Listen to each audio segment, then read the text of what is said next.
Hello, welcome to Small Talk. Hello,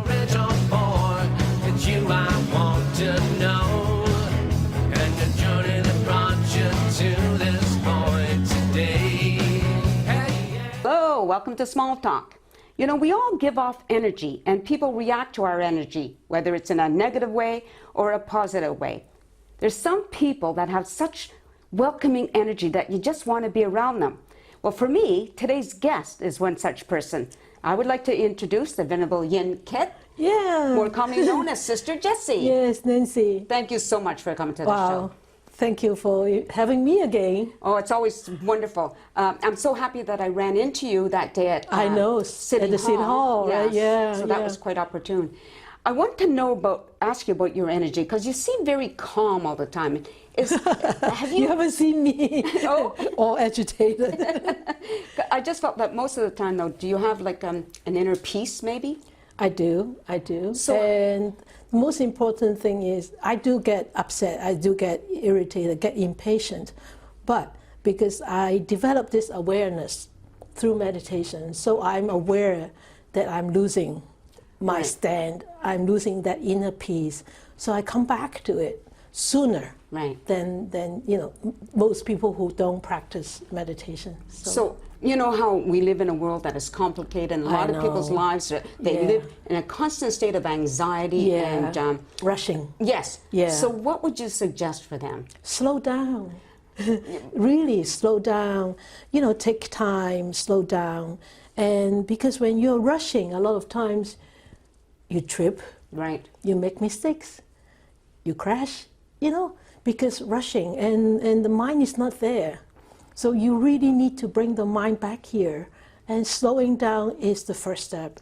And then gradually you become aware that, oh, wow, rushing is really not helping.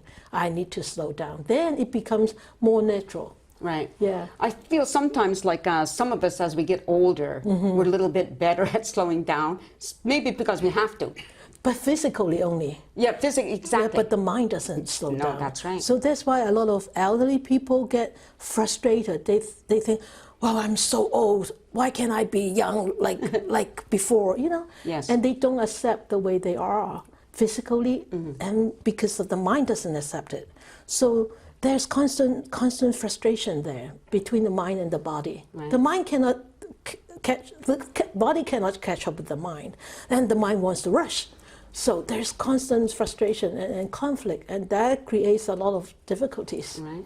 Now, another problem that I have trouble sleeping because my brain is constantly, and I don't know how to shut it off. Ah, that's good. That's good you ask. I'm going to give you a very good sleeping pill. All right.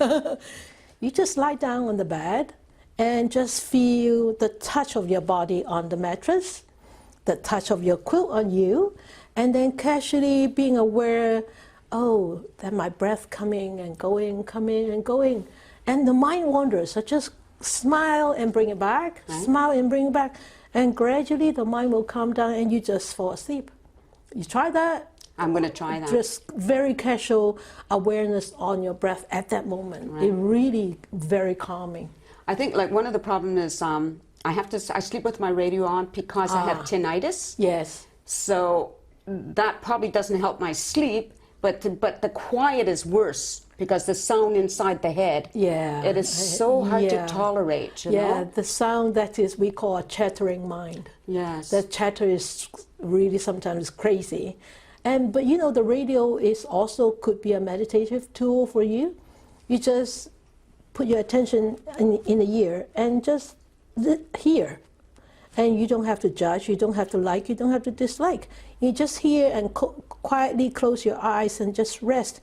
You know, we go to bed for two reasons. One is to rest the body. So when we lie down and not tossing, you know, back and forth, we are resting the body. And then if we have a way to, you know, calm that mind, we are resting the mind. So you serve the two purposes. That's true. So yeah, so don't toss. And then look at the clock. 4 o'clock, I'm not asleep. 5 o'clock, I'm asleep. Oh, what am I going to do?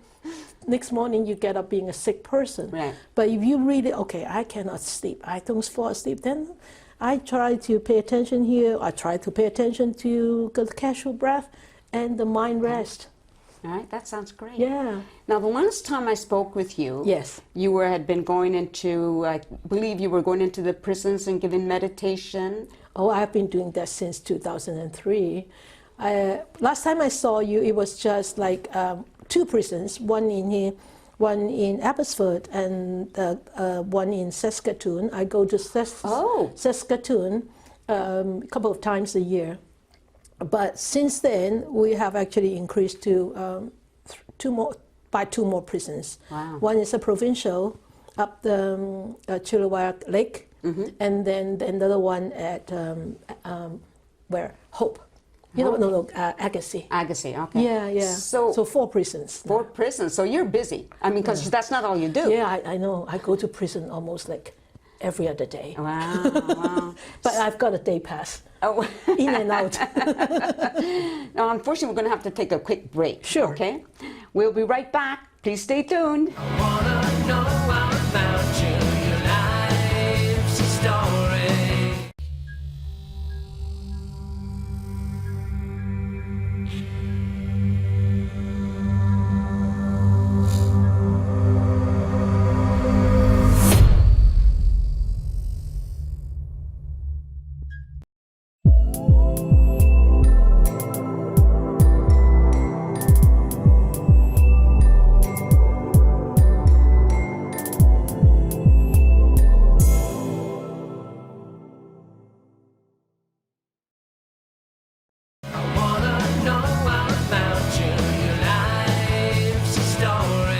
Welcome back.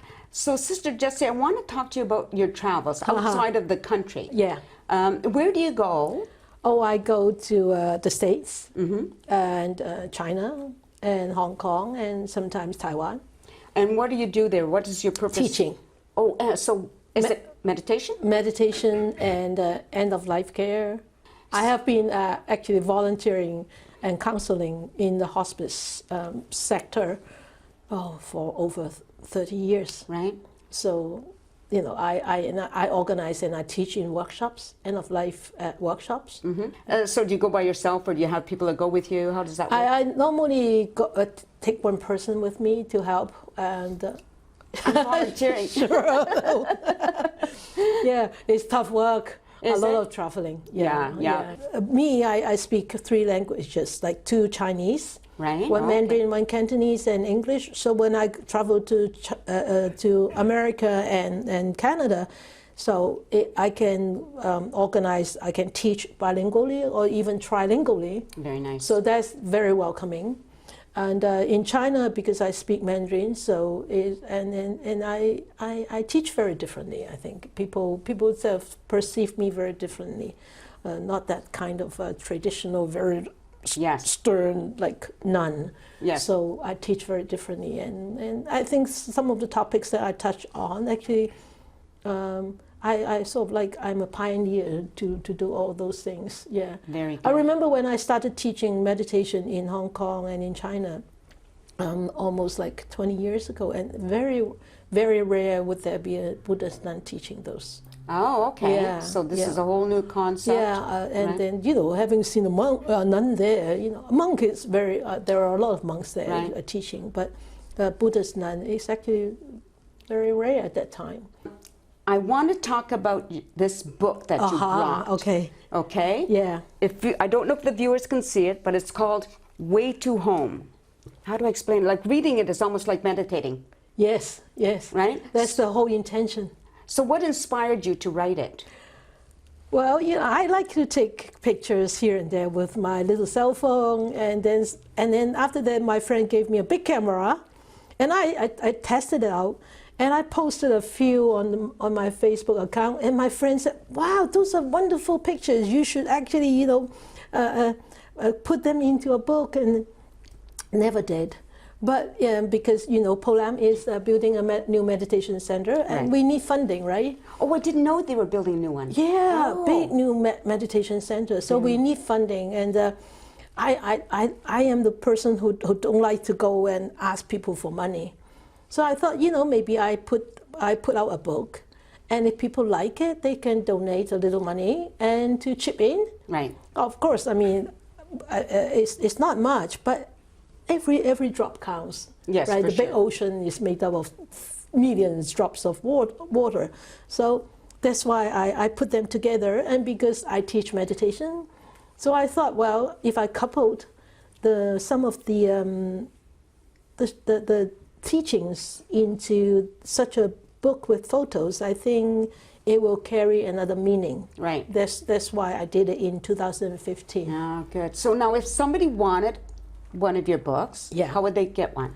If people are interested, then they go and log on to our website or our Facebook, and they can find out where they can get one. Well, unfortunately, now we can't go any further No, because we're that's totally okay. out of time. Yes. It has been such a pleasure. And thank you, Nancy. Oh, I definitely intend to have you back again in the future Sure. if you're open for it. Of course, anytime. Great, thank you. And thank you for watching. And by the way, if you'd like to be on the show, contact me on Facebook.